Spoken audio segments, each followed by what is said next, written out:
Besigye akedde okwagala okuvaako okwolekera ekibuga wabula poliisi temuganyiza kutuukayo. We are aware of what we are going to cause commotion in town, so you are not going away from here. Of course I will go. You will not go. You are not going anywhere. You are not going anywhere. You either go back. Bawanyisiganyiza ebisongovu okumala akaseera okutuusa poliisi lw'emuyodde n'emutwala ku poliisi ya Kiira road gy'akyakuumirwa kati. Situula mu butwa bwammwe.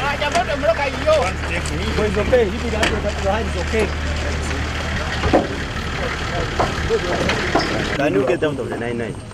With due respect. Hello, where is my arrest group? Come here. I don't want to force you. Come down gently out of the 99. This is not what it is. Can you get down the 99? You want to take me? I'm here. Why do you want to take me in those poisonous things? Take me here. This is your police van. Take me.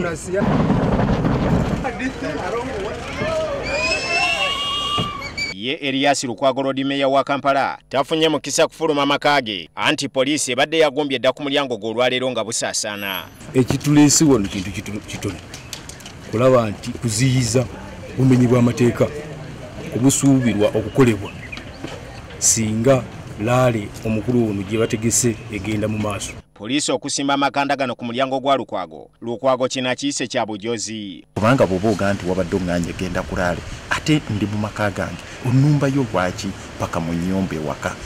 Ffe ng'abantu abalonda Lord Meeya tulumizibwa okuba nti Lord Meeya ajja atutuukirire tumubuulire ebizibu byaffe ne bagamba nti tajja kufuluma bamusibira waka ate bebamu bagamba nti talina kyakoze. Mbadde nsaba poliisi ekkirize bw'eba ekakasa nti Lord Meeya abantu be bamulumba ab'oku kitundu we yali agenda okukuba laale lwaki bamuziyiza okudda okukuba laale mu bantu abamulonda. Kyokka wano wabaddewo katemba akulira ebikwekweto mu Kampala Samomala wamu ne munne Julius Gobolo bwe batandise okukwata abagenyi ababadde bakyalidde Lukwago omubadde n'omubaka wa Butambala Muhammad Muwanga Kivumbi. Omuntu yenna alina entegeka yagenda kutaataganya. Alonda ani ku bwa meeya? Ani gwe walonda? Abantu abamulonda. N'olw'ensonga eyo ye ow'ekitiibwa Lukwago pulaani ye ya leero ye kugenda Kawempe kutataganya abantu. Ate pulaani iyo. Kati pulaani yange ye kumuziiza kugenda era tajja kugenda.